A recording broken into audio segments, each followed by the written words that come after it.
इसमें कैसे हैप्पीनेस देखोगे? ऐसे लड़ाइयाँ छिड़ गई थी इंडिया और पाकिस्तान की। वो शिशुपाल की माँ को ना भगवान कृष्ण ने एक वचन दिया था, तो उसने कहा ठीक है बुआ, मैं इसकी ना 100 गलतियां माफ करता हूँ। यहाँ मोदी जी ने किसी की माँ को वचन दिया है क्या? मोदी जी जो तुम अपोजिशन में बैठ करके जो इतनी घटिया सोच रखते हो ना, तो तुम लोग सुधर जाओ भाई। तुम अपने बच्चों को वहां जंग में भेज करके देखो, तब आप कहना कि जंग होनी चाहिए। हमने बचपन में कभी डिप्रेशन वर्ड भी नहीं सुना था, क्योंकि हमने एक शब्द सीख लिया है और हम उसका इस्तेमाल कहीं करना चाहते हैं। हमेशा यह सुनने की आदत है। चाहे आप राम को देख लो, चाहे आप कृष्ण को देख लो, वो कारागार में पैदा हुए हैं, वो वनवास में गए हैं। आप जो बोलते हैं वो हो जाते हैं। आपको कभी भी नेगेटिव शब्दों को इस्तेमाल नहीं करना चाहिए। यहाँ पे LOC लग जानी चाहिए कि किसी भी घुसपैठिए को मैं अंदर नहीं आने। बच्चों में चिड़चिड़ापन बहुत ज्यादा हो गया है सर। हम सब ना ओवर पेरेंटिंग करते हैं। मोबाइल हम में से किसने दिया बच्चों को? हमने दिया। हम उन बच्चों को क्वालिटी टाइम दें। जिस दिन प्रॉफिट होता है उस दिन तो वो आसमान में होता है, जिस दिन लॉस होता है वो इतना चिड़चिड़ापन हो जाता है उसको। हुआ रस, मैं कौन हूं जो मैं उसको सुधारना चाहता हूं? कोई चढ़ाई पे रिक्शा वाला जा रहा है, आप उसके पीछे गाड़ी लेके जा, कंटिन्यूअसली हॉर्न। आपको दुखी होने का कोई जरूरत नहीं है, क्योंकि वो अपनी एक्टिविटी के कारण दिखाई दे रहे हैं। आप क्या करें, तो इस समय का सदुपयोग क्यों नहीं करते? हमारा कोई पॉडकास्ट ही लगा दें तो निश्चित रूप से आपको कोई ना कोई ज्ञान की बात मिलेगी।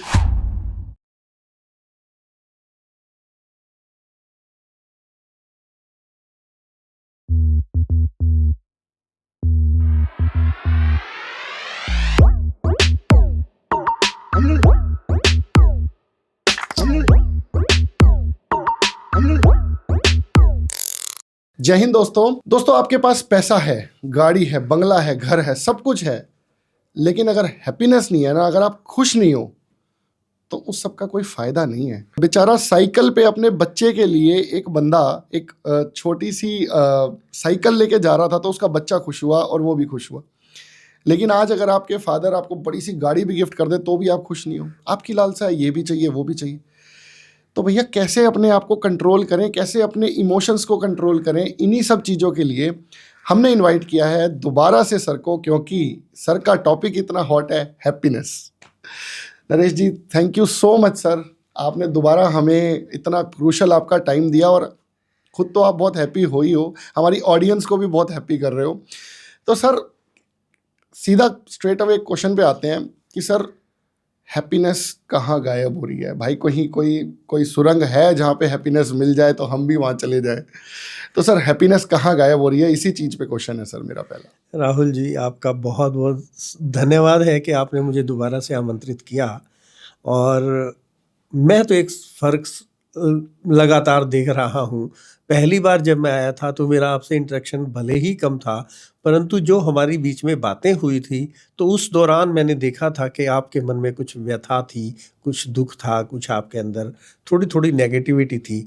पर आज जब मैं आपसे दोबारा और काफ़ी देर से आपसे मेरी इंटरेक्शन हुई, मेरी मुलाकात हुई और भी आपके दोस्तों के साथ मैं मिला, तो मैं समझता हूँ कि मेरी धारणा आपके प्रति बदल गई है। जो मैं आपके प्रति चाहता था वो आपने साबित करके दिखाया। उसके बाद भी यदि कोई व्यक्ति ये कहता है कि हैप्पीनेस कहाँ की सुरंग में चली गई है, तो मैं समझता हूँ बेईमानी है।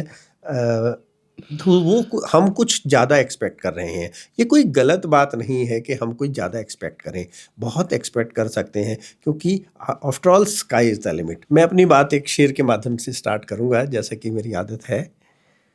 बुजुर्गों के चरण में जब झुकाकर माथ रखा था, मैं घर से दूर था लेकिन आशीष साथ रखा था। मेरे आंगन बरसती रहमतें मुझको बताती है, कभी उन कांपते हाथों ने सर पे हाथ रखा था। बात है। तो दोस्तों, आज राहुल जी ने मुझे बुलाया और मैं तहे दिल से आपका शुक्रिया अदा करता हूं कि आपने मेरा पॉडकास्ट, आपको और आपके व्यूअर्स को बहुत अच्छा लगा। इतने सारे कमेंट्स आप लोगों ने दिए और उनका मैंने बखूबी आपको आंसर भी दिया है, और निश्चित रूप से आगे भी कोई ऐसी बात होगी तो हर समय मैं आपके साथ उपलब्ध रहूँगा। अब आप अपनी बात। सर बात करते हैं डिप्रेशन। ये स्टार्ट कहाँ से होता है सर? हमने बचपन में कभी डिप्रेशन वर्ड भी नहीं सुना था, लेकिन आज के टाइम पे किसी को छोटी मोटी बात, मैं आपको एक छोटा सा किस्सा बताता हूँ सर। मेरे एक क्लाइंट है, उनको GST का नोटिस आया, 6-7 लाख रुपए की डिमांड आ गई। थोड़ा सा जीएसटी के टॉपिक पे चला गया मैं, और उनका छूटते ही कमेंट पता है क्या था, राहुल भैया मैं तो डिप्रेशन में आ गया। नो व्हाट इज दिस यार। जी। तो सर ये ऐसा क्यों हो रहा है, छोटी सी बात भी हो जाती है तो बंदा डिप्रेशन का वर्ड का मीनिंग ही नहीं पता उनको, कितना बड़ा वर्ड है डिप्रेशन, लेकिन राइट। उन्होंने इसको एक बस ये लगा लिया, जरा सा भी दुख आया आई एम इन डिप्रेशन। तो सर ऐसा क्यों? राहुल जी, आपने बहुत बढ़िया और बहुत उम्दा, बहुत ही प्यारा क्वेश्चन किया, और आपने उत्तर भी साथ ही दिया, बट इसको अब केवल समझने की बात है। सर समझाने के तो आप एक्सपर्ट हो, क्योंकि आपके तरीके जो समझाए ना आपने पिछले पॉडकास्ट में, वो सर सीधा यहाँ है। Very nice. डिप्रेशन, क्योंकि हमने एक शब्द सीख लिया है और हम उसका इस्तेमाल कहीं करना चाहते हैं, मात्र इतनी सी बात है। एक डिप्रेशन शब्द सीख लिया, अरे भाई जीवन है, क्या हम अपना जीवन को कैसे जीना चाहते हैं? क्या हम ऐसा चाहते हैं कि जब हम घर से निकलें तो सारी बत्तियां हरी मिले? क्या नहीं क्या, सर। क्या मिल भी जाए तो क्या उस लाइफ का, उस जीने का कोई मकसद है? इफ अनलेस एंड अनटिल, जब तक आपके पास कोई चुनौतियां नहीं है, कुछ करने के लिए नहीं है, कोई प्रॉब्लम नहीं है सुलझाने के लिए, तो पशुओं के समान आपका जीवन हो जाता है। तो कोई नोटिस आया है, आपने कोई गलती नहीं की है, कोई पूछने का अधिकार ही क्या चाहते हैं कि सरकार या कोई दूसरा आदमी हम पे कोई क्वेश्चन ही ना कर पाए? आपको एक नोटिस दिया कि इसकी हमें व्याख्या करें, ये बताएं ये कैसे किया है। बिल्कुल ठीक है। So simple. अब उस चीज को अगर मैं इतना भयंकर रूप से ले लूं, अरे भाई मेरे को नोटिस कैसे आ गया? आपसे केवल सच्चाई, अच्छाई की ही उम्मीद की जाती है, और यदि आपको उसको एक्सप्लेन करना पड़े, आज के युग में हो सिर्फ इतना ही रहा है।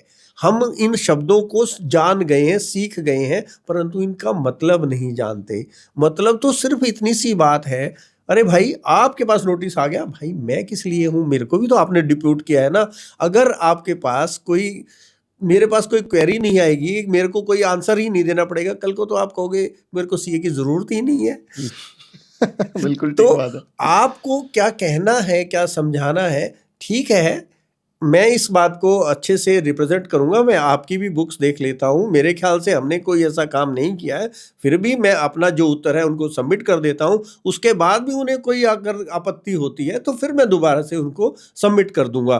तो वो आपके इतने आश्वासन से ही ठीक हो जाएगा। वास्तव में ये डिप्रेशन नहीं है, वास्तव में हम लोग क्या करते क्या है, हम लोगों को एक हमेशा यह सुनने की आदत है, हमेशा ये सुनना चाहते हैं कि सब कुछ हमारे मुताबिक हो, जो कि कभी नहीं हो सकता। चाहे आप राम को देख लो, चाहे आप कृष्ण को देख लो, वो कारागार में पैदा हुए हैं, वो वनवास में गए हैं। किसी भी, आप भगवान की बात करें, भगवान महावीर स्वामी एक राजा के पुत्र होने के बाद वो लोग सब कुछ छोड़ करके चले गए।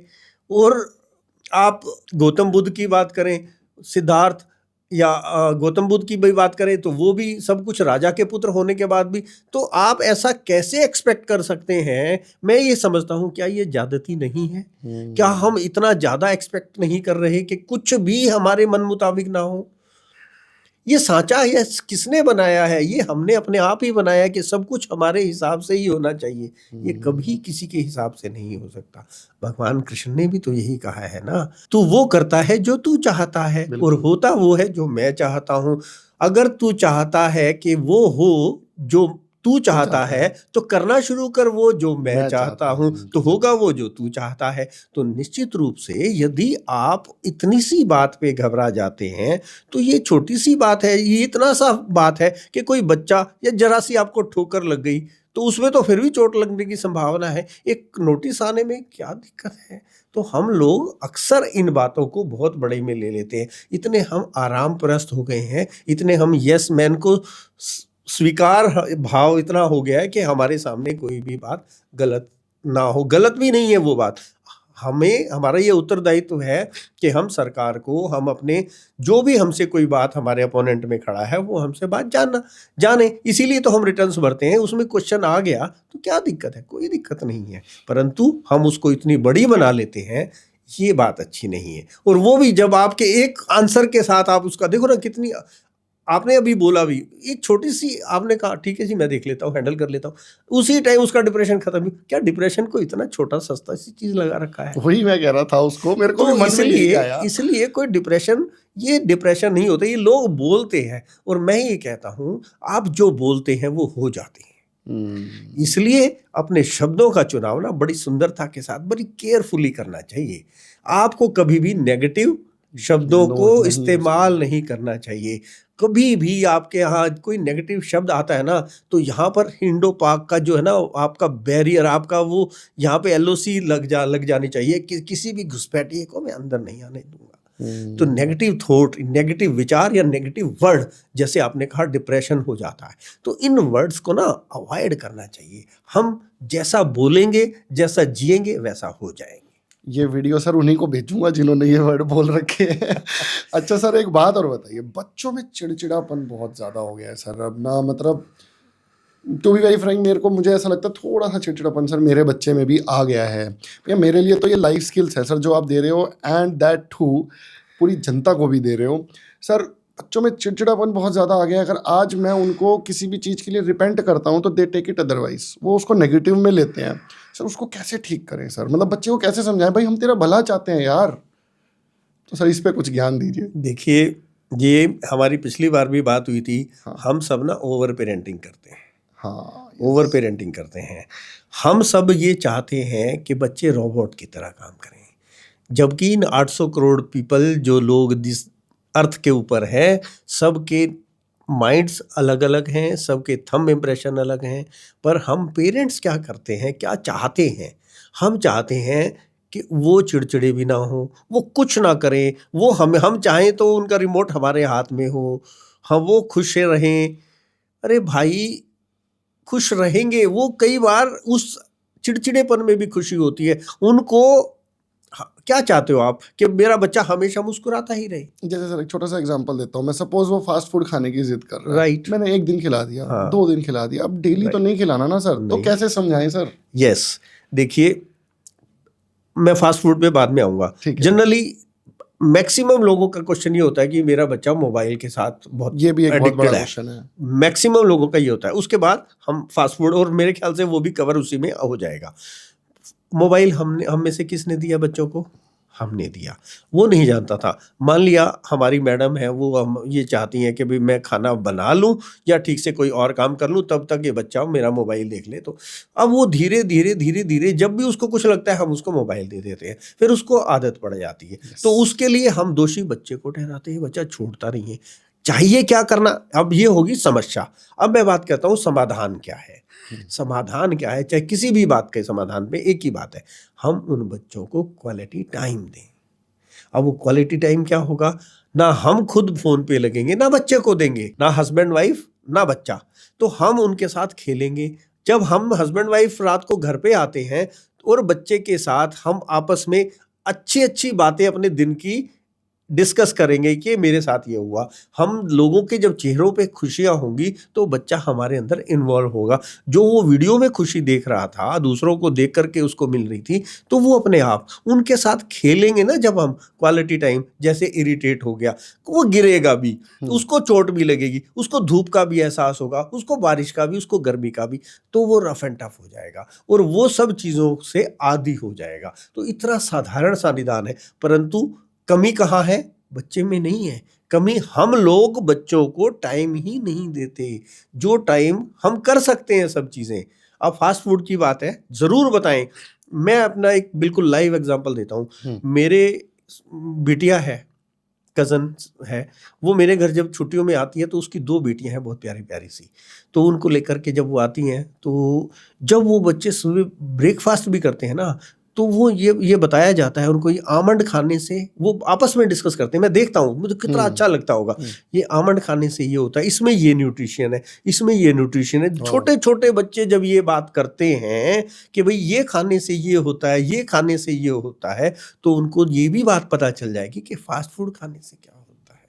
तो जब हम उन चीज़ों, उनके अंदर ये अवेयरनेस डाल देंगे कि बेटा ये खाना अच्छा है, तो आप, मैं बिल्कुल एग्जाम्पल, लाइव एग्जाम्पल के साथ बात कर रहा हूँ कि ऐसे बच्चे हैं आज जीवन में। और वो अकेले तो नहीं होंगे ना, ऐसे बहुत सारे बच्चे होंगे। स्कूल में भी ये गाइडेंस देते होंगे, पेरेंट्स भी उनको देते होंगे। तो हम भी तो उन जैसे पेरेंट्स बन सकते हैं ना, कि अपने बच्चों को ये बताएं कि इसमें ये फ़ायदा है, इसमें ये फ़ायदा है, इसका ये नुकसान है, इसका ये नुकसान है।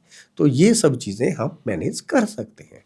तो बेसिकली हम जो एडामेंट हो रहे हैं ना कि बेटा ये नहीं खाना, राइट। उसकी बजाय हम इस पे फोकस करें कि बेटा इसमें ये प्रॉब्लम है और इसमें ये हाँ, अच्छा है। अब यस। आपकी ऑप्शन है, आप क्या खाना चाहते हो। हाँ, वो तो धीरे एक तो धीरे धीरे करके, धीरे करके हाँ। बंद होगा। अच्छा, मान लिया उनको किसी चीज का टेस्ट उस चीज में आ रहा है, सपोज उसके अंदर म्यूनीज होती है, सपोज उसके अंदर कोई ऐसी चीजें होती हैं, तो धीरे धीरे करके उन चीजों में लाएं और फिर स्वाद बदलते रहते हैं। अब देखिए ना, आज जो आपकी जनरेशन है उससे पहले तो फास्ट फूड नहीं खाया जाता था ना, तो इन दिनों में खाया जाने लगा है। तो उसके बाद इसका मतलब तो पहले की और दूसरी चीजें अच्छी थी, आज दूसरी हैं, कल को और दूसरी अच्छी आ जाएंगी। तो ये आप टेक इट फॉर ग्रांटेड नहीं ले सकते कि ये वाली चीजें ही हार्मफुल है या ये ही अच्छी हैं। तो धीरे धीरे जब हम उनको ये समझाएंगे कि इसकी न्यूट्रिशन वैल्यू क्या है और इससे हमें भी तो फर्क पड़ेगा, हम भी तो वो खाना शुरू करेंगे। जब न्यूट्रिशंस के हिसाब से, जब हम कैलोरीज के हिसाब से खाएंगे और डिस्पर्स करेंगे, तो निश्चित रूप से सब में सुधार आ सकता है। अच्छा, अब एक बात बताइए सर, यहीं पे एक छोटा सा दोबारा से ऑल्दो सेम ही चीज़ पे डिस्कशन कर रहा हूँ।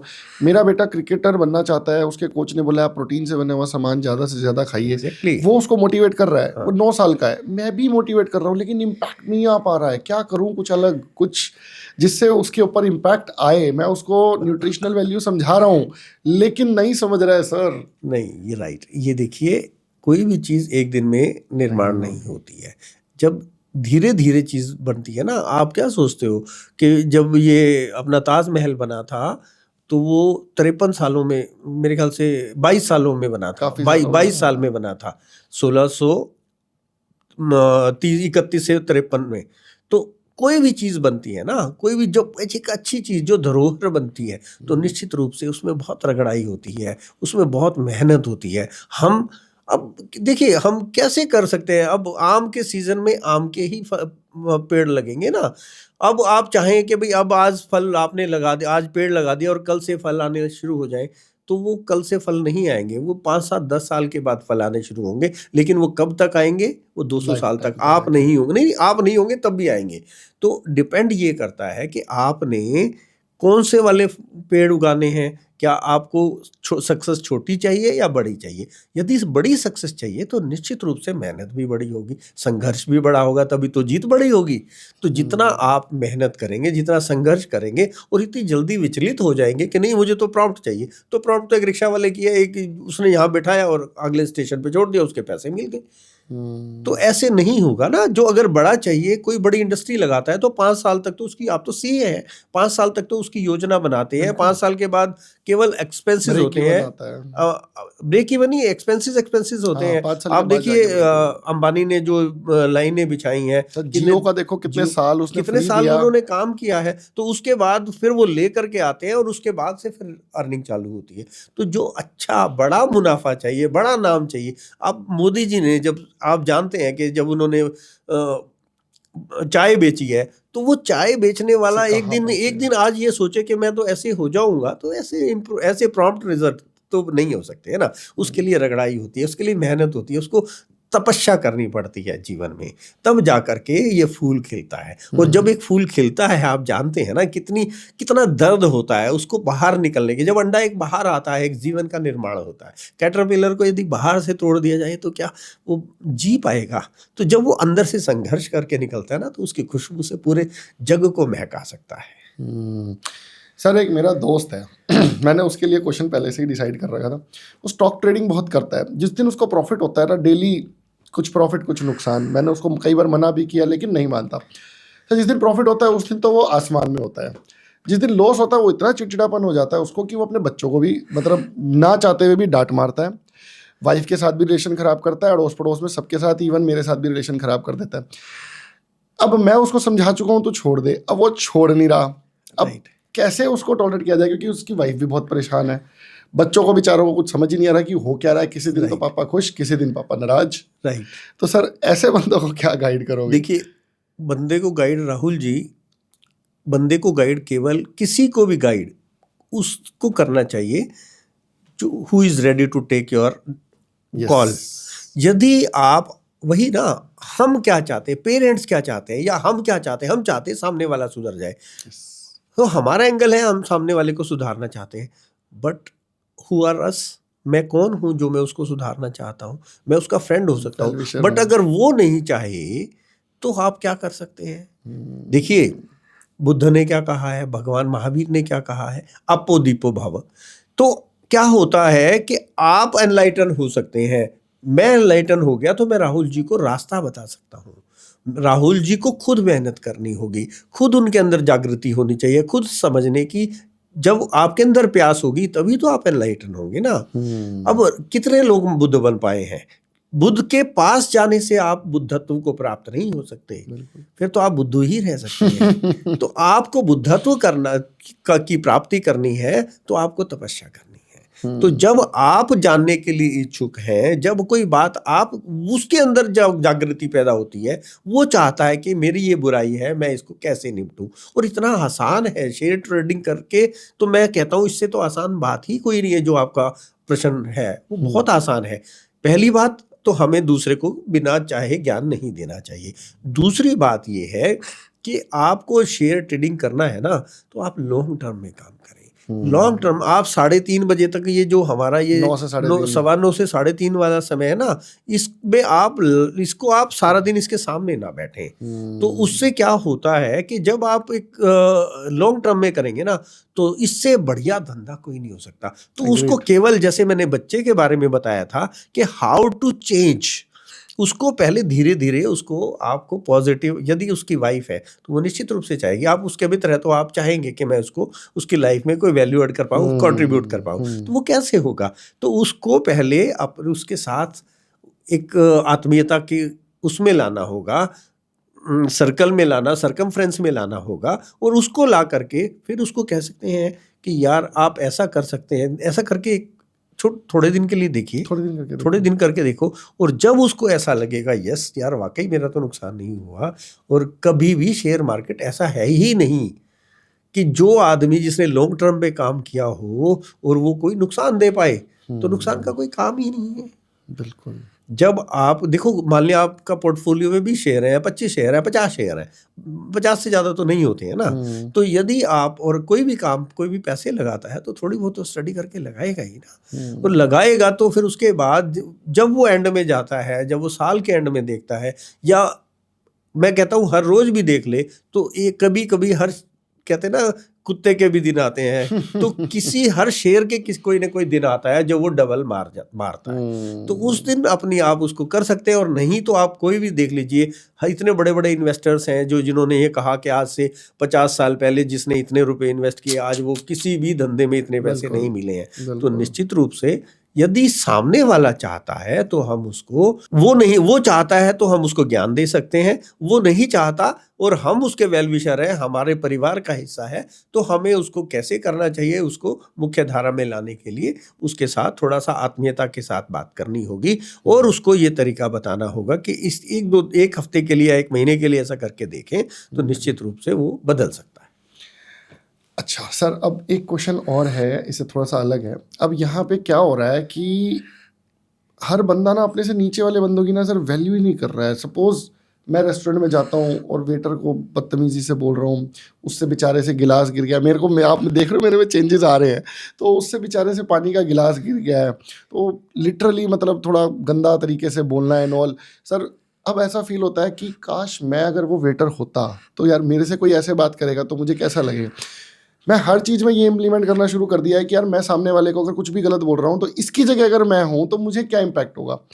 हो सकता है मैं आपका आंसर ही बोल रहा हूँ, लेकिन मेरा ये क्वेरी है फिर भी लोगों के अंदर ये कैसे जगाएगा। और लोग इतने ज़्यादा सर, मतलब रिक्शा वाला, कोई चढ़ाई पे रिक्शा वाला जा रहा है, आप उसके पीछे गाड़ी लेके जा, कंटिन्यूसली हॉर्न, उस बंदे का सर रोड पे से निकलना मुश्किल कर देंगे।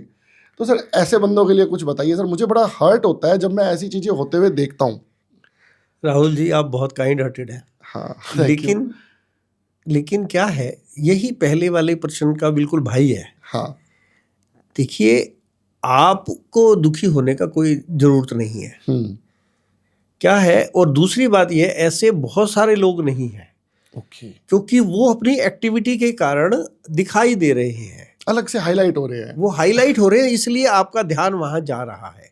आप देखेंगे कि कोई भी ऐसे, मान लीजिए एक रेस्टोरेंट में किसी एक बैरे की आपने बात की, तो एक बैरे से गिलास अगर गिरा गिर गया। है तो उसमें मान लिया 50 लोग बैठे हैं, तो सिर्फ एक ही आदमी बदतमीजी करेगा या 2 आदमी बदतमीजी करेंगे, बाकी 48 यानी कि 98% कितना परसेंट हो गया अब तो 99% तो आप बाकी के लोग वो ऐसा बिहेव नहीं करते हैं। तो हमारा फोकस कहाँ है? 98 सिर्फ एक लोग पे है जो वो ऐसा कर रहा है, इसमें कोई दो राय नहीं है, क्योंकि वो हाईलाइट हो रहा है इसलिए हमारा ध्यान है। परंतु आप दुखी ना हो, आप ये देखें हमें अपना नजरिया चेंज करना है। Yes. हमें अपना नजरिया, देखो बाकी सब लोग तो ठीक है, इसके साथ प्रॉब्लम है ना। आप क्यों वेटर बनेंगे? ठीक बात। जब ये व्यक्ति कभी वेटर होगा या इससे बड़ा आदमी के सामने ये खड़ा होगा तो इसकी क्या हालत होगी, आप उस बात का मजा ले सकते हैं। अब सड़क की बात आपने बोली, हाँ। सड़क पे से जा रहे हैं आप, कोई आदमी हॉर्न बजाया जा रहा है, सामने एक रिक्शा वाला है, भाई साहब दिख उसको रहा है। लोडेड है, हाँ। उसके ऊपर से तन बदन से पसीना निकल रहा है, बिल्कुल। आप काइंड हार्टेड है, आपको लग रहा है यार ये है, और आपको भी उन दोनों की स्थिति में आपको एंटर नहीं करना है, बिकॉज उससे क्या होगा, आपकी आत्मा तो दुखी रही है ना। आप क्या करें, इस समय का सदुपयोग क्यों नहीं करते? आपको गाना पसंद है या सुनना पसंद है, एक बहुत सुंदर सा गाना लगाएं अपने उसमें, या हमारा कोई पॉडकास्ट ही लगा दें, तो निश्चित रूप से आपको कोई ना कोई ज्ञान की बात मिलेगी। तो आप कहेंगे यार ये तो आज तो मजा आ गया यार, तो वो चीज से वहां से आपका ध्यान हट गया, बिकॉज आप और उन दोनों के बीच में कोई कनेक्शन नहीं है, ना आप उसके बारे में बुरा सोचे, ना उसके बारे में ज्यादा। ये ठीक है कि वो व्यक्ति जाति कर रहा है, पर क्या सभी लोग ऐसा करते हैं? ऐसा नहीं करते, वही 1% लोग हैं। तो बाकी के 99, आपने कहा कि सारे ऐसा कर रहे हैं, बहुत समाज में ऐसा कर रहे हैं, समाज में कभी ऐसा नहीं होता, समाज के केवल 1-2%। आप न्यूज की बात करें, मैं बिल्कुल इतना खुला उदाहरण देना चाहता हूँ, न्यूज में क्या दिखाया जा रहा है? सारा का सारा गंद परोसा जा रहा है। वो क्यों दिखाया जा रहा है, क्यों पढ़ा जा रहा है? बिकॉज हम लोग वो देखना चाहते हैं, जो लोग वो देखना चाहते हैं उससे उनकी टीआरपी। मैं कहता हूँ, आज ही सुबह मेरी पार्क में से बात हुई, उसने कहा जी अखबार में ऐसी ऐसी बात थी, ऐसी ऐसी। मैंने कहा तुम्हारी उम्र 60 से ऊपर है, क्या तुमने कभी भी ज्ञान वाला कॉलम पढ़ा है? एक दिन भी एक सेंटेंस भी पढ़ा है? नहीं। तो हम जब जानना, हम पढ़ना ही वो चाहते हैं, हम देखना ही वही चाहते हैं, और उसके बाद हम कहते हैं समाज जैसा है। तो आप अच्छी चीज की तरफ तो आप आंख उठा करके भी नहीं देखते। समाज के अंदर, टीवी के अंदर हर चीज साइमल्टेनियस चलती है। अखबार के अंदर एक कॉलम होता है, एडिटोरियल होता है, अखबार में एडिटोरियल के अलावा कुछ पढ़ने लायक होता ही नहीं। सिर्फ हमारा ध्यान उस एडिटोरियल को पढ़ने में होना चाहिए। लेकिन हम क्या देखते हैं, कितने मरे, कौन सी सरकार, किसने क्या किया, किसने क्या किया, वो सबकी उनकी दुकानें हैं, और हम उन सबके ग्राहक बन जाते हैं अनचाहे में। तो फोकस कहाँ होना चाहिए? अपने को इतना सुंदर बनाना, इतना अच्छा बनाना कि हमारे पास दूसरे के बारे में सोचने का समय ही ना हो। बहुत ही बढ़िया, बहुत ही उम्दा सर। ये नई चीज़ आज मेरे लिए बिल्कुल निकल के आई है, क्योंकि इस तरीके से शायद मैंने भी नहीं सोचा, क्योंकि मैं भी अखबार जब पढ़ता हूँ तो चीज़ें तो यही दिखती हैं जो आपने बताया, और एडिटोरियल बोर्ड थोड़ा बोरिंग सा लगता है। बोरिंग लगता है। मतलब आज से मेरा नजरिया चेंज होगा। नहीं, वो लगता क्यों है बोरिंग? हाँ। क्योंकि जैसे वो बच्चों को आपने कहा ना कि वो बोरिंग लगता है और वो अट्रैक्ट करता है। हाँ। जब उसको थोड़ा सा जाएंगे ना, उसके अंदर जब एक प्यास जग जाएगी, फिर आप उसके बिना रह नहीं पाएंगे। अब आते हैं सर हस्बैंड वाइफ के रिलेशन के ऊपर। आपने बताया था वुमेन्स डे पे आपने कुछ बहुत अच्छी टिप्स दी थी सर, वो हमें भी दीजिए ना सर। देखिए, रिलेशनशिप के बारे में हमने ABC सीखी थी पहले। हाँ जी। मैं समझता हूँ दैट इज सफिशिएंट। परंतु क्या होता है कि हम लोग जब प्रैक्टिकल की बात आती है, वहाँ कहीं ना कहीं हम लैग कर जाते हैं, या वहाँ पे हम भूल जाते हैं, या वहाँ हमारा डिलेमा इतना तेज होता है, एंगर इतना ज़्यादा होता है कि हम ना सामने वाले की चीज़ को समझना नहीं चाहते। इससे पहले मैं उस बात पे आऊँ, मुझे एक बहुत अच्छी चीज़ याद आ रही है। मैं डिसीजन की बात करना चाहूँगा कि जैसे बात आई कि भाई उस समय हमारा डिलेमा क्या होता है, तो हमें डिसीजन कैसे लेना चाहिए। डिसीजन लेना का एक बहुत अच्छी कला है, इट्स एन आर्ट। कैसे हम डिसीजन लें? क्या हम अपने मन को शांत करने के लिए डिसीजन ले रहे हैं, या शांत मन से डिसीजन ले रहे हैं? मन को शांत यानी मन की शांति के लिए, जैसे महाभारत में गांधार नरेश का पुत्र था शकुनी, उसके मन में क्या था कि मेरी बहन की शादी एक अंधे धृतराष्ट्र से हो गई और मेरे को तो इस कुरु वंश का नाश कर देना है। उसने अपनी जांग में चाकू मार लिया और पूरी उम्र तक लंगड़ाता रहा। और क्या किया उसने, कुरु वंश का नाश करने के लिए कि मेरे मन को शांति तब मिलेगी जब मैं कुरु वंश का नाश कर दूंगा, तो उसके अंदर उसने पूरा दुर्योधन को ऐसे तैयार किया, सारा दिन प्लानिंग प्लॉटिंग में रहा और सारा दिन क्या हुआ, सत्यानाश करके मारा मन की शांति के लिए। अब उसका दूसरा पार्ट क्या है, भगवान श्री कृष्ण जिनका जन्म कारागार में हुआ, वो शांत मन से निर्णय लेते हैं। जब आप शांत मन से निर्णय लेते हैं तो युद्ध आप जीतोगे ही। और आपको और कैसे जीतोगे, मजे मजे में जीतोगे। आपको जैसे पिछली बार मैंने भगवान विष्णु का उदाहरण दिया था, whenever you are cool and calm, when the decisions are so beautiful, तो महालक्ष्मी तो अपने पास आने वाली है, शी इज बाय प्रोडक्ट। तो जब आप कूल एंड काम होंगे डिसीजन लेने के समय, जब आप डिसीजन कैसा लेंगे, जब आप शांत मन से डिसीजन, तो जब हम हस्बैंड वाइफ का रिलेशन होता है तो क्या होता है उस समय, अगर हम एग्रेशन के समय वो डिसीजन लेंगे तो वो खराब होगा। और अच्छे अगर एक्सेप्ट कर लिया सामने वाले को तो वो डिसीजन की भी जरूरत नहीं है। बट अनलेस, जब तक अनटिल हमने उसको एक्सेप्ट नहीं किया, उन चीज़ों को टाइम लग सकता है ना, पर फार्मूला तो 100% हिट है, इसको कोई मना नहीं कर सकता। आपने जीवन में देखा होगा या देख लेना, जब आपने किसी खराब स्थिति को भी अडॉप्ट कर लिया ना, उसको एक्सेप्ट कर लिया, तो वो आपको पिंच करना बंद कर देगी। जैसे मैंने अभी कहा कि कई बार बच्चों की बात या कोई आदमी ऐसे कर रहा है तो आप अपने में मस्त हो जाएंगे, तो वो आपने एक्सेप्ट कर लिया, वो आपका दिमाग वहाँ पे उस ट्रैक से हट जाएगा, राइट। तो आपने एक्सेप्ट कर लिया तो वो चीज़ें खत्म हो गई। अब रिलेशनशिप की बात पे हम बात कर रहे हैं, तो हमारा एक मेरी वाइफ एक उसमें गई सेमिनार में, सेल्फ डेवलपमेंट के सेमिनार में गई। वो 3 दिन का सेमिनार था। उन्होंने कहा, होमवर्क दिया कि शाम को जाकर के अपने हस्बैंड से पूछना कि मैं ऐसी 5 चीज़ें कमियां मुझे बताओ जिन्हें मैं ठीक कर लूं और हमारी लाइफ बहुत सुंदर चले। उसने आके मुझसे प्रश्न पूछा कि मुझे 5 कमियां ऐसी बताओ जिनको हम ठीक करें और हमारी लाइफ और ब्यूटीफुल हो जाए। मैंने कहा ठीक है, इसका आंसर मैं कल दूंगा। अब सुबह हुई, मैं सुबह सुबह उठ के और दिनों से जल्दी उठा और तैयार होके निकल गया घर से और सीधा एक फ्लावर बुके की दुकान पे पहुंच गया। और वहाँ से मैंने 5 फूलों का एक गुलदस्ता बनवाया, उसके साथ एक चिट्ठी लिखी कि मैंने कहा मैं तुम में 5 क्या 50 कमियां निकाल सकता हूँ, पर तुम भी तो उत्तर में मेरी 500 कमियां गिना सकती हो। तुम जैसी हो बहुत अच्छी हो, मुझे तुम्हारे अंदर कोई बदलाव की आवश्यकता नहीं है। वो चिट्ठी मैंने उसको दी और मैं भी फूल वाले के पीछे पीछे आ गया। फूल वाले ने उसको फ्लावर का गुलदस्ता और चिट्ठी मेरी पत्नी को दी और मैं दूर से उनको देख रहा हूँ, उसकी आंखों से झरझर करके आंसू गिर गए।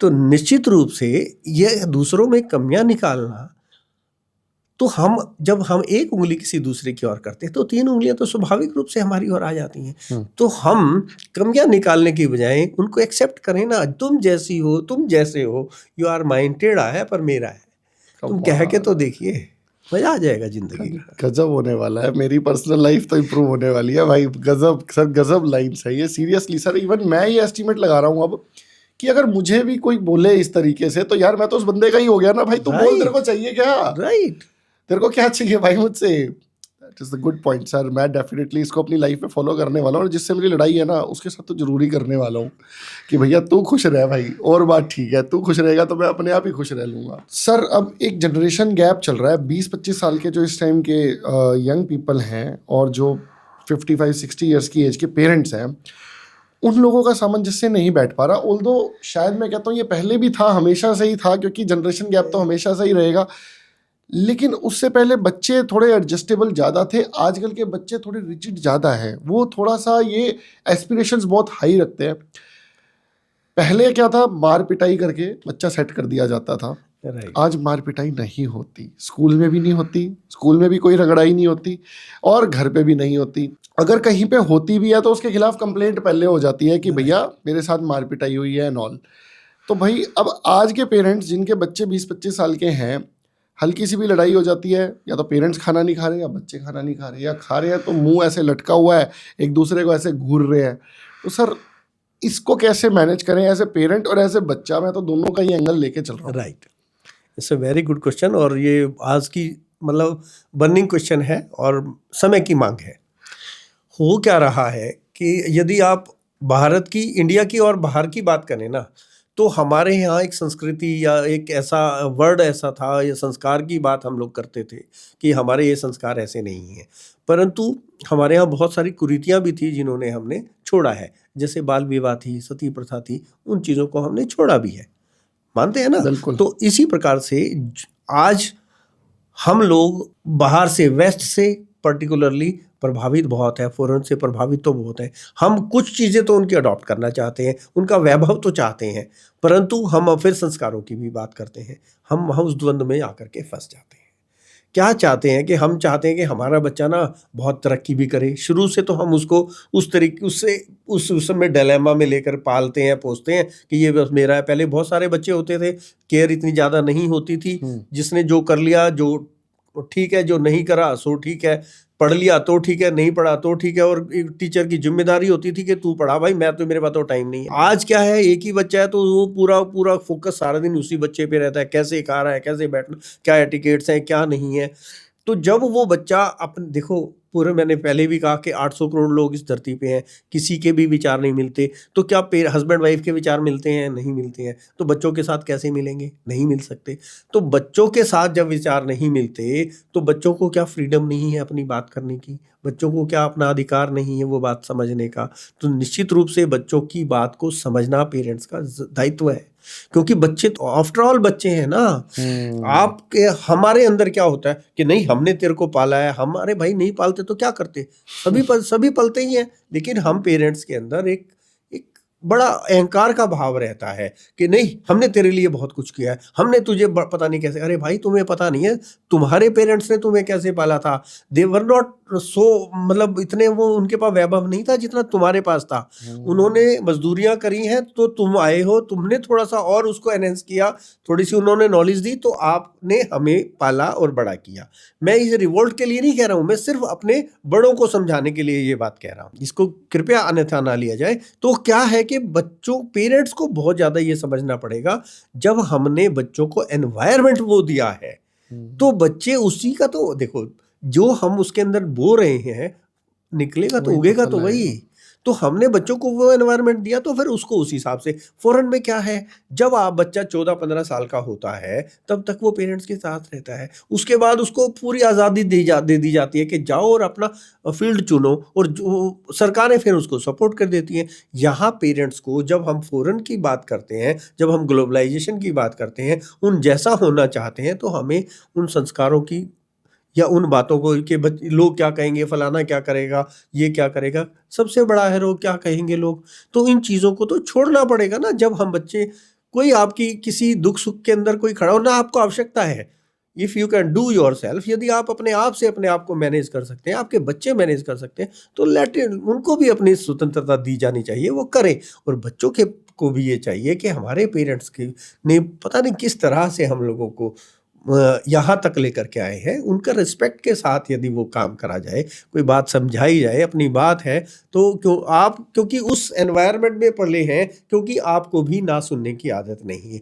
आपने एक खिलौना कहा, पिताजी ने, मम्मी पापा ने फट से वो खिलौना ला करके दिया, वेदर दे कैन अफोर्ड और नोट, बट आपको दिया है। परंतु हम क्या कर सकते हैं कि हमें ना सुनने की आदत नहीं है, ना ही बड़ों को आदत है एक दूसरे के विचारों के साथ समझौता करने की आदत नहीं है। जब तक वो हम साथ एक दूसरे की बात नहीं समझेंगे तो उस परिवार का मतलब क्या है? तो मतलब तो यही है कि हम, ठीक है, मैंने निर्णय की बात कही, तो हम उस समय कोई ये निर्णय भी ना लें कि भाई मैं तेरे से दूर हूं, या मैं खाना अलग खाऊंगा या वो करूंगा। उस समय भी उस निर्णय को थोड़ी देर के लिए टाल दें। जो डिसीजन आप उस समय लेते हैं, दुखी होकर के, परेशान होकर के, तनाव के समय या क्रोधित होने के समय, जब आप कोई निर्णय लेते हैं तो उसको थोड़ा सा आप एक बार के लिए टाल दें। आधे घंटे के लिए सिर्फ टालने से जैसे वो वाइब्स आपकी एकदम से कूल एंड काम हो जाएंगी, तो निश्चित रूप से आपको समझ आएगा कि the other person view is also, point of view is also may be right. तो जब यहाँ पे सर एक और क्वेश्चन ये है कि बाप ये कहता है कि यार तू मेरा बेटा है या मैं तेरा बेटा हूँ, जो तू मेरे को, मतलब मैं तेरी बात एक्सेप्ट करूँ, कहीं ना कहीं उल्टा ले जाते हैं सर। देखिए, कोई भी बाप, कोई भी दादा, कोई भी इतना परफेक्ट नहीं है कि भाई ये हमारी परसेप्शन है ना, we should be proud of our children ना, बिल्कुल। Not children. Children. कि भाई एज ए, जब मैं तेरा बाप हूँ ये बात कहता हूँ, तो यदि मेरे बेटे को मेरे से ज्यादा नॉलेज है तो I should be proud of it ना। भाई ये बात तो मेरे बच्चे के मेरे लिए है ना, कि मेरा बेटा जो कल तक मेरे नाम से जाना जाता था, आज मैं उसके नाम से जाना जाऊं, ये कौन बाप नहीं चाहेगा। परंतु वो स्थिति उस समय ऐसी होती है जब आप गुस्से में होते हैं, पर वो बात समझ में आ जाती है जब बच्चा तरक्की कर रहा होता है। शुरू में देखिए ये झोल तो आपको सहना ही पड़ेगा, ये परेशानियां, ये चीजें, इससे निकल करके ही तो खूब फूल खिलेगा। सबसे पहले द्वंद्व तो घर से शुरू होगा ना।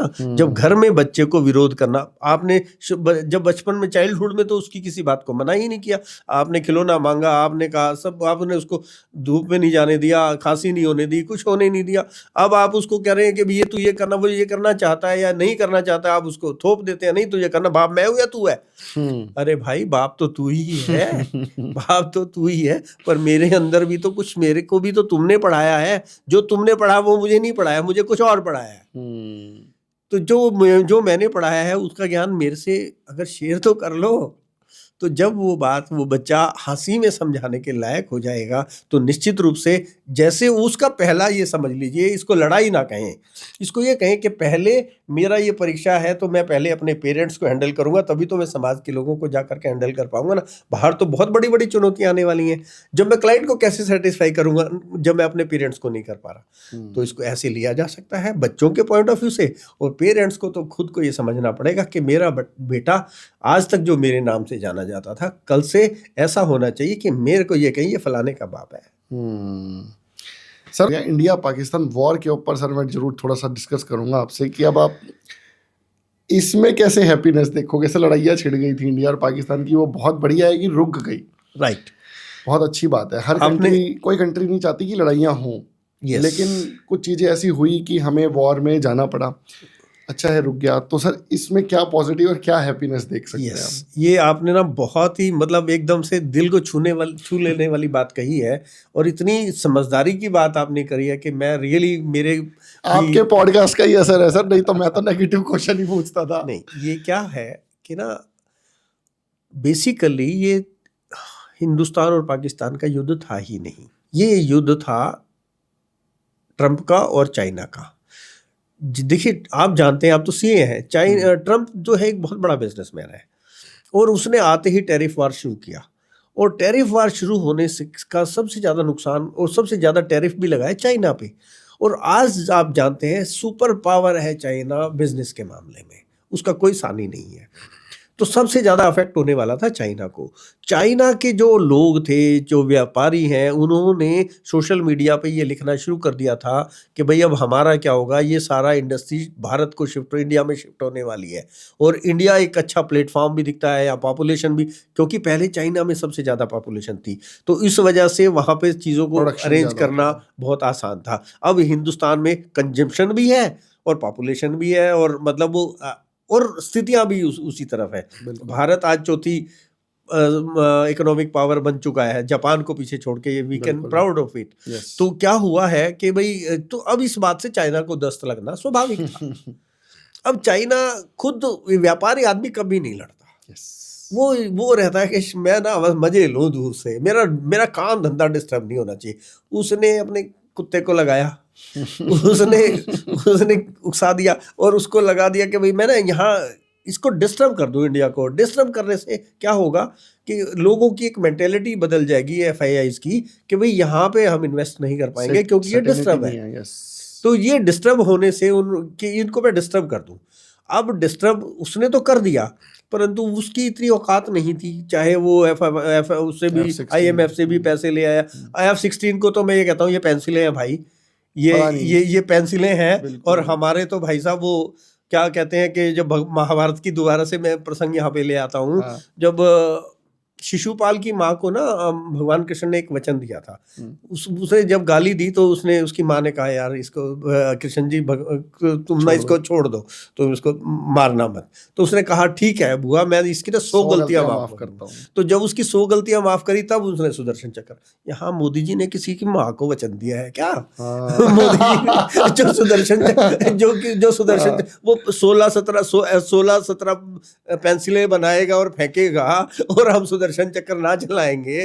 तो भाई साहब ये अपोजिशन के लोग, जैसे आपने कहा, बहुत समझदारी की बात थी ये कि भाई युद्ध नहीं होना चाहिए, कुछ कोई देश नहीं चाहता, परंतु बहुत सारे लोग ऐसा चाहते हैं जो क्या है पॉलिटिक्स एक लाइन में समझा देता हूँ। पॉलिटिक्स क्या है? पावर की, कुर्सी की लड़ाई है। मैं सही काम कर रहा हूं और आप अपोजिशन में हैं, आप ये चाहते हैं आप मेरी बात को सही बोलेंगे तो how you will get my chair. तो आपको मेरी बात को गलत करना ही पड़ेगा, कहना ही पड़ेगा। ऑल्दो आपका अंतरात्मा ये कहती है कि नहीं मैं होता तो इससे हो सकता है ये भी नहीं कर पाता, बट आपको ये बात कहनी पड़ेगी। तो वही बातें सोशल मीडिया या मीडिया के थ्रू जब वो बातें निकल करके आती हैं कि युद्ध होना चाहिए था, अरे भाई तुम्हारा किसी का एक बेटा भी, किसी पॉलिटिशियन का किसी का एक बेटा भी किसी सरहद पे जा करके दिखा दे, और जो मरते हैं ना उसमें वहां पे कौन लोग मरते हैं? वहां पे साधारण लोग मरते हैं। तो आपको युद्ध का पता नहीं है। जो आज भी कहते हैं कि मोदी ने घुटने टेक दिए, ट्रंप ने ये कर दिया वो कर दिया, भैया तुम अपने बच्चों को कहीं खड़ा धूप में तो खड़ा करके दिखा दो। सरहद की बातें छोड़ो, तुम अपने बच्चों को बर्फ के अंदर जा करके भेज के तो दिखाओ। एक बात रोकूंगा सर, मेरा बेटा बोल रहा था मुझे आर्मी ऑफिसर बनना है और मैंने उसको सपोर्ट किया। मेरी वाइफ ने बोला खबरदार मैं बनने नहीं दूंगी। राइट। क्यों? क्योंकि डर लगता है। तो भैया क्या डिसिप्लिन होता है, बट लेट वो उनका अपना डिसीजन है। पर मैं ये समझता हूँ कि हमें बच्चों की भावनाओं की कदर करनी चाहिए। पेरेंट्स का भी हक होता है, इसमें मैं नहीं कहता। कई बार अबोध रूप से, या कई बार क्या होता है ना, हम डिसीजन बच्चा वो क्या देख करके भावनाओं में बह करके कर रहा है या खुद उसके अंदर से कोई बात निकल के है। चाहे भावनाओं से किया हो चाहे देशभक्ति के लिए किया हो, फील तो है ना देश के लिए। और देखो एक और बात देखो सर, कितनी सारी माओ के बच्चे तो वहां खड़े ही हैं। राइट। उनका सोचो, और जिनकी जंग में लड़ाई में कुछ भी XYZ हो गया, जिनके साथ किसी का हाथ डिस्ट्रॉय हुआ, किसी का पैर डिस्ट्रॉय हुआ, किसी को कुछ और डिस्ट्रॉय हुआ, तो सर जिंदगी तो चेंज हो ही जाती है ना पूरी फैमिली की। एग्जैक्टली। वो वॉर तो शायद 20-25 दिन के बाद खत्म हो जाएगी, उस फैमिली की वॉर तो जिंदगी भर के लिए बच गई ना। तो देखिए ये बात क्या है, ये ना मेंटेलिटी की बात करते हैं हम ये डिसीजन की बात करते हैं। ये डिसीजन के कैसे और कब? मोदी जी का डिसीजन कितना कामनेस के साथ था। बिल्कुल। और जो लोग उकसा रहे हैं कि ये ऐसा हो गया, वैसा हो गया, ये हो गया, वो भाई तुम्हारे अंदर खाने के लिए रोटी नहीं बचनी थी, और हो सकता है तुम्हारे घर के ऊपर ही बम गिर जाता। भाई साहब हिरोशिमा और नागासाकी आज से कितने सालों बातें हैं कि आज तक पुश्तैनें उनकी ऐसी खराब पैदा होती हैं। तो ये जो लोग, जो तुम अपोजिशन में बैठ करके जो इतनी घटिया सोच रखते हो ना, तो तुम लोग सुधर जाओ भाई, ये बात ठीक नहीं है। तो किसी का, तुम अपने बच्चों को वहां जंग में भेज करके देखो, तब आप कहना कि भाई जंग होनी चाहिए, तब नहीं कह पाओगे। तो ये एक समझदारी का निर्णय, शांतिपूर्ण। भगवान कृष्ण ने कभी ये नहीं चाहा था महाभारत हो, परंतु वो द्रौपदी हर बार ये बोलती थी कि भाई मेरे खुले हुए बालों का क्या होगा, दुर्योधन की जंघा का क्या होगा। लेकिन जब उसके बच्चों की मृत्यु हुई ना, तब उसे लुटने पिटने का एहसास हुआ। उससे पहले जो लाखों लोग मर गए ना, उसे ये नहीं एहसास हुआ कि लोग मर रहे हैं, दोनों तरफ की सेनाओं के लोग जो इतने मरे। परंतु जब उसके बच्चे मरे, तब उसे ये लगा ये मैंने क्या कर दिया। तो निश्चित रूप से जो लोग युद्ध की बात करते हैं ना, तो मैं उनके सामने बड़ी शालीनता के साथ ये बात कहना चाहता हूँ कि भाई युद्ध किसी समस्या का समाधान नहीं है। युद्ध तो फिर भी बातों से ही हल होने हैं। तो पहले ही कूल एंड काम होकर के बातें कर लो। तुम्हें अगर गद्दियां चाहिए तो तुम वैसे काम करो ना, और किसी विषय पर लेकर के आओ, तुम लड़ाइयां करके, या अपने बच्चों को वहां भेजो। फिर हम समझते हैं कि भाई यू आर राइट। भेजो 10-5 बच्चों को अपने, जो भी अपोजिशन में जो ये कहते हैं युद्ध होना चाहिए, अपने बच्चों को भेजो, लेट अस सी, फिर हम देखते हैं। बिल्कुल। तो मेरा ये कहना है कि भाई युद्ध के बारे में तो बेसिकली ये चाइना और उसकी वार थी, और वो जो ट्रंप ने वो सारा गेम बड़ी अच्छी से प्लान किया, और वो टैरिफ भी हटा दिया, और अब सब सारा मेरे ख्याल से बाजार एक दिन में 3000 पॉइंट उठा भी था, और अब हर रोज नए सक्सेस के नए रिकॉर्ड बना रहा है। तो वो एक गेम प्लान था और होना भी है, अब होता भी है। अब आप एक बात समझो सर, इतनी सी लड़ाई में भी कुछ फैमिलीज तो डिस्ट्रॉय हुई हैं, चाहे पाकिस्तान की हुई बहुत हैं। हुई है। मैं तो ये नहीं मानता खाली इंडिया की डिस्ट्रॉय हुई होंगी, अब पाकिस्तान की हमसे शायद ज़्यादा डिस्ट्रॉय हुई होगी। फर्क तो पड़ता है ना सर, उस फैमिली की तो लाइफ चेंज हो नॉट ही ओनली गई। कि अरे पूरी पूरी इकोनॉमी में फर्क पड़ता है, उस Yes. फैमिली को तो पड़ता ही है निश्चित हाँ। रूप से, उनके परिवारों को, उनको देख करके दूसरे लोग, जैसे आपने कहा मेरा बेटा जाना चाहता था, हाँ, तो कैसे कोई माँ अपने बच्चे को भेजेगी? तो ये सब चीज़ों को उन लोगों को एहसास नहीं है राहुल जी। तो उन लोगों को ये समझना होगा कि हम किस विषय में, कम से कम इस विषय पे तो हम अपनी बात को राजनीति में ना लाएं, राजनीति में ना लाएं। राजनीति में ना लाएं। तो युद्ध की बात को हमें, मैं ये समझता हूँ, बड़े एक जैसे हम सेंसिटिव मुद्दा है। हाँ, सेंसिटिव मुद्दे के हिसाब से ही देखना चाहिए। चलिए दोस्तों, आपका बहुत बहुत धन्यवाद पूरे अंत तक पॉडकास्ट देने के लिए, देखने के लिए। और मेरी एक रिक्वेस्ट है, प्लीज़ आप चैनल को सब्सक्राइब कर दीजिएगा। नरेश बंसल सर का भी एक चैनल है, उसका भी डिस्क्रिप्शन बॉक्स में हम लिंक दे रहे हैं, उनको भी ज़रूर फॉलो कीजिएगा। और सर का content seriously life changing content है ना, वो है। और शायद ऐसी चीज़ें ना आपको कोई नहीं सिखाएगा जो नरेश बंसल जी। मुझे तो मैं तो जो पिछला पॉडकास्ट लिया था, मुझे तब सर के बारे में इतना नहीं पता था, लेकिन I was super excited today, podcast शुरू होने से पहले भी और अब भी, कि भैया लाइफ जीने का नज़रिया अपना चेंज करो, आपके साथ सब अच्छा होगा। एक पॉइंट यहाँ पे ज़रूर बताना चाहूँगा, पिछले पॉडकास्ट से जो मैंने सीखा, पिछले पॉडकास्ट का भी डिस्क्रिप्शन बॉक्स में हम लिंक दे रहे हैं, आप पिछला पॉडकास्ट भी ज़रूर देखना। अगर आप किसी बंदे से अपना कुछ काम करवाना चाहते हो ना, तो पहले वो काम करो जो वो बंदा आपसे करवाना चाहता है, फिर जो आप कहोगे ना वो बंदा वो भी करेगा। और मैंने ये इम्प्लीमेंट किया है और मेरे साथ ये एक्चुअल में हुआ है। मैं पब्लिकली बता नहीं सकता वो बंदा कौन है, नहीं तो वो पकड़ के मुझे मारेगा, लेकिन लिटरली ऐसा हुआ है। तो करके तो देखो, क्योंकि करने से ही होगा। ठीक है दोस्तों, रामदेव भी यही कहते हैं कि करने से ही होता है। तो ऐसा ही कंटेंट देखते रहने के लिए आप हमारा चैनल सब्सक्राइब कीजिए और प्लीज़ कमेंट बॉक्स में अपनी कोई क्वेरी ज़रूर डालिए। हम नरेश बंसल सर को दोबारा इनवाइट करेंगे उस पर्टिकुलर क्वेरी के लिए। जय हिंद दोस्तों। Thank you.